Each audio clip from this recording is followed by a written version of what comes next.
ఈ నేలలో పెరిగారు, ఈ నేలలో భాషలు నేర్చుకున్నారు, ఈ నేల పాలకులు పెంచారు. అనేక ప్రాంతాలలో ముస్లిం పాలకులు వచ్చారు. వాళ్ళు ఇంకా ఎంత దూరం పోయిందంటే ముల్క్ ఇబ్రహీం ఆయన పేరు. ఆయనను తెలుగు కవులు మల్కి బరాముడు అనిపించారు. హైదరాబాద్ కుతుబ్ షాహీ అది రాజ్యాధినేత. ఇంతగా ఈ సంస్కృతిలో కలిసిపోయిన ముస్లింలను పరాయిలు అని చెప్పాలి. ఇది ముందే నేను ప్రారంభంలో చెప్పినట్టు ఒక పూచి తయారు చేయాలి, ఒక దిష్టి బొమ్మ తయారు చేయాలి, ఒక శత్రువును తయారు చేయాలి. నీ సమస్యలన్నిటికీ నీ అంతర్గత శత్రువే కారణం అని అసలైన శత్రువును చూడకుండా, పాలక వర్గాలను చూడకుండా, ఆర్థిక రాజకీయ ఆధిపత్యం చెలాయిస్తున్న వర్గాలను చూడకుండా ఒక శత్రువును చూసే ఒక ప్రయత్నం, ఒక శత్రువును చూపించే ఒక ప్రయత్నం. ఇది మతోన్మాదాన్ని పెంచడానికి. అమాయకులు తమ మతం పట్ల విశ్వాసం ఉండేవాళ్ళు, తమ దైవం పట్ల విశ్వాసం ఉండేవాళ్ళు ఈ మతోన్మాద భావానికి లొంగిపోతారు. పరాయి మతం అనే ఒక మతాన్ని సృష్టించి దాని మీద మసిపూసి మారేడికాయ చేయడం అంటారు. అది చేసిన పనులు చేయని పనులు దానికి అంటగట్టి దేవాలయాలు కూల్చేశారు అని ఒక అబద్ధం చెప్తారు. దేవాలయాలు కూల్చని హిందూ రాజులు కూడా లేదు. ఆ రోజుల్లో సంపదకు దేవాలయాలు కేంద్రాలు కాబట్టి ఒక రాజ్యం మీద ఇంకో రాజ్యం దాడి చేసినప్పుడు మొట్టమొదటి ఆ రాజ్యంలో ఉన్న దేవాలయాలు పగలగొట్టి విగ్రహాల్లో సంపద దాచారు, బంగారం దాచారు, ధనం దాచారు అని కొట్టుకుపోయేవారు. ఇది అందరు రాజులు చేశారు. చివరికి ఇది ఎంత దూరం పోయిందంటే 11వ శతాబ్దంలో ఒక రాజు, ఒక హిందూ రాజు దేవోత్థాన పతన అని ఆయన పిలుదిచ్చుకున్నాడు. దేవాలయాలను కూలగొట్టేవాడు అని హిందూ రాజు. ఇది భారత చరిత్ర. కానీ ఈ చరిత్రను తారుమారు చేసి, ఈ చరిత్రను తలకిందులు చేసి, ఈ చరిత్రను వక్రీకరించి చెప్పి మతోన్మాదాన్ని రెచ్చగొడతారు. ఈ 12 సంవత్సరాలుగా పాలకులు చేస్తున్న ప్రతి పనిలోనూ ఈ వ్యూహాలన్నీ ఉన్నాయి. ఇక్కడి నుంచి ఇంకో మతోన్మాదాన్ని రెచ్చగొట్టడానికి ఇంకొక వ్యూహం ఉంది. రాజ్యాంగ వ్యతిరేక 1946 నవంబర్ నుంచి 1949 నవంబర్ దాకా రాజ్యాంగ రచన జరిగింది.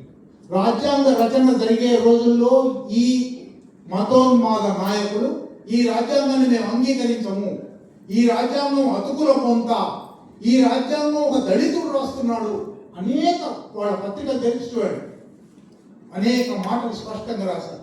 1950 జనవరి 26న ఈ రాజ్యాంగం అమల్లోకి వచ్చే రోజున వాళ్ళ పత్రిక ఆర్గనైజర్ ఇది అతుకుల పొంత రాజ్యాంగం, ఇది వేర్వేరు దేశాల నుంచి తెచ్చిన రాజ్యాంగం, ఈ దేశానికి ఈ రాజ్యాంగం చెల్లదు, మేము అంగీకరించము. ఈ దేశానికి రాజ్యాంగం ఎప్పుడో మనువు రాసి పెట్టాడు, మనుస్మృతి రాజ్యాంగం. మనుస్మృతి ఏం చెప్పింది? స్త్రీల పట్ల అత్యంత క్రూరమైన, పంచముల పట్ల అత్యంత క్రూరమైన, అసలు మానవత్వం లేని ఒక గ్రంథం. ఆ గ్రంథమే మా రాజ్యాంగం.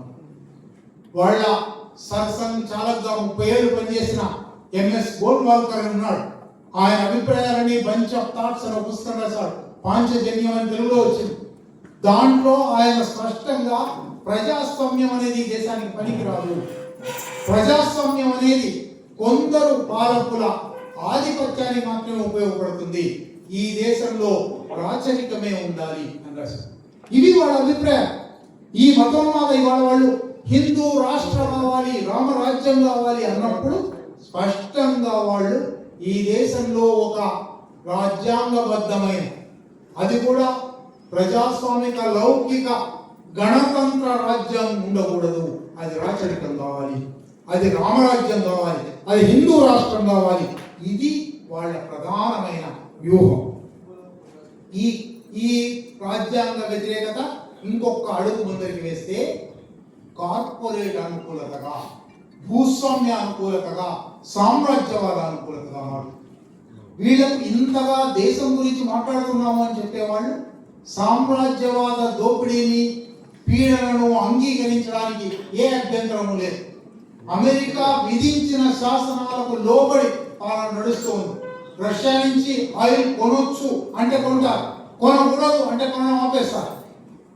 ఇజ్రాయెల్తో స్నేహం చేయంటే 40 సంవత్సరాలుగా భారతదేశానికి లేని స్నేహం, 40 సంవత్సరాలుగా పాలస్తీనా ప్రజల మీద ఇజ్రాయెల్ చేస్తున్న దుర్మార్గాలను ఖండిస్తూ వచ్చిన అలీన రాజ్యంగా ఉండిన భారతదేశం 2014 తర్వాత ఇజ్రాయెల్తో సంబంధాలకు వచ్చింది. ఇజ్రాయెల్లో యుద్ధానికి సహకరిస్తుంది. గాజాలో 20,000 మంది చిన్నారి పిల్లలను చంపిన ఇజ్రాయెల్ పాలకులతో మన పాలకుడు కౌగిలింతలు.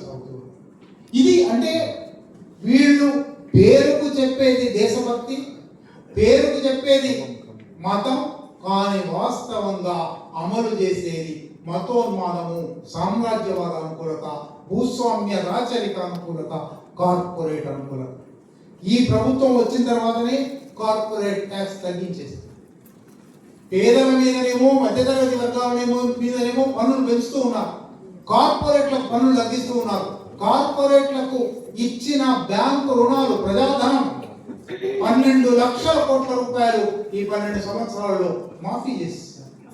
ఇది ఈ ప్రభుత్వం పేరుకు మతోన్మాద ప్రభుత్వంగా, మతవాద ప్రభుత్వంగా, ప్రమాదంలో ఉన్న హిందుత్వం రక్షించే ప్రభుత్వంగా కనబడుతుంది. కానీ వాస్తవానికి హిందూ సమాజానికి కూడా వ్యతిరేకమైన, భారత సమాజానికి వ్యతిరేకమైన, మానవతకు వ్యతిరేకమైన, నాగరికతకు వ్యతిరేకమైన, ప్రజాస్వామ్యానికి వ్యతిరేకమైన ప్రభుత్వం ఇది.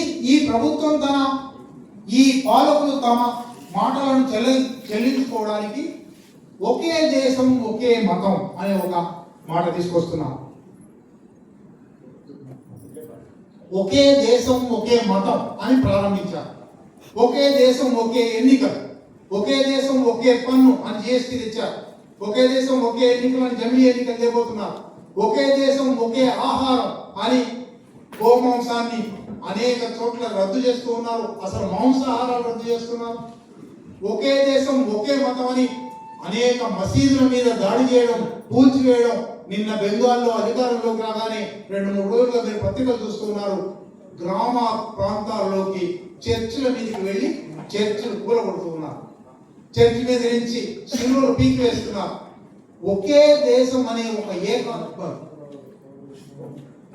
వాళ్ళ ఏకాత్మత యాత్ర అని 1989లోనే అద్వాని ఒక యాత్ర నడిపాడు, మురళీ మనోహర్ చేసి ఒక యాత్ర నడిపాడు. ఏకాత్మత ఎక్కడున్నది భారతదేశానికి? భారతదేశం అనేక జాతుల, అనేక మతాల, అనేక భాషల, అనేక సంస్కృతుల సహజీవన కేంద్రం.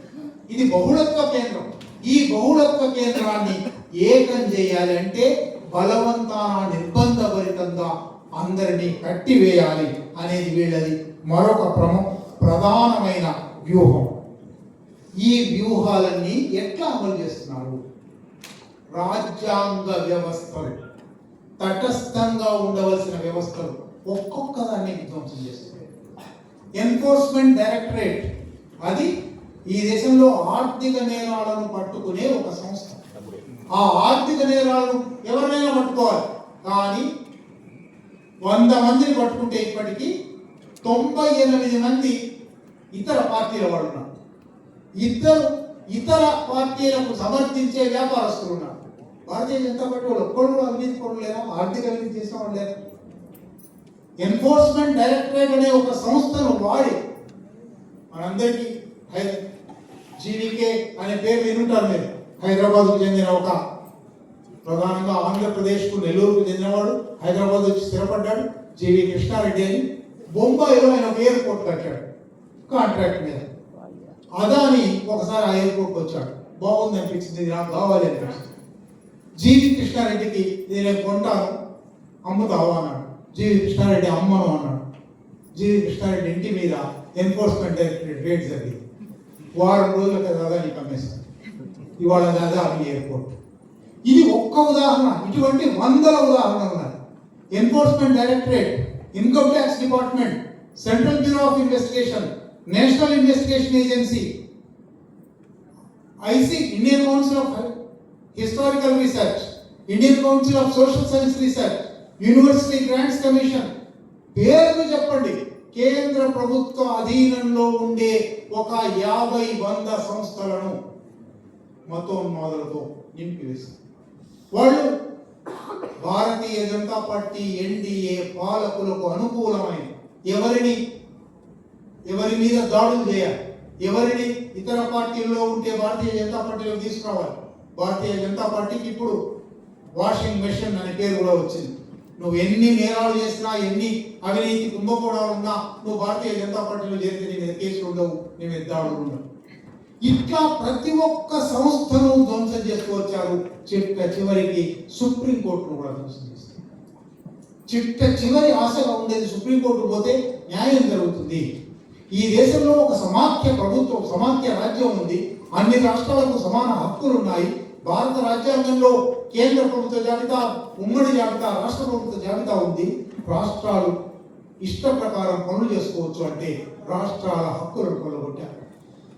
ఈ 12 సంవత్సరాలలో ఈ మతోన్మాద పాలకులు తమ మతోన్మాద అభిప్రాయ, రాష్ట్రీయ స్వయం సేవక్ సంఘ్ అభిప్రాయ, సావర్కర్ ప్రకటించినవి కానీ, గోల్వాల్కర్ ప్రకటించినవి కానీ, నరేంద్ర మోడీ తన చిన్నప్పటి నుంచి ఇప్పటిదాకా పుట్టి పెరిగినవి కానీ, ఆ అభిప్రాయాల ప్రకారం దేశాన్ని మార్చడానికి ప్రయత్నం చేస్తున్నారు.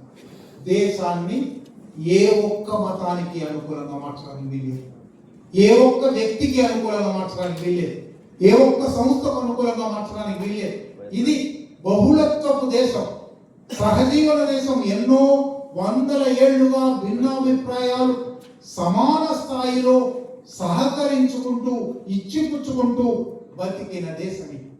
ఈ దేశంలో ఇప్పుడు కొందరిదే అధికారం, కొందరిదే రాజ్యం, కొందరిదే సంపద, మిగిలిన వాళ్ళందరూ సేవకులు. సరిగ్గా మనుస్మృతి చెప్పిన మాట. మనుస్మృతి ఏ మాట చెప్పిందో దాన్ని అమలు చేయడానికి ఇవాళ ఈ రాజ్యం పని, ఈ మతోన్మాద రాజ్యం పని చేస్తుంది.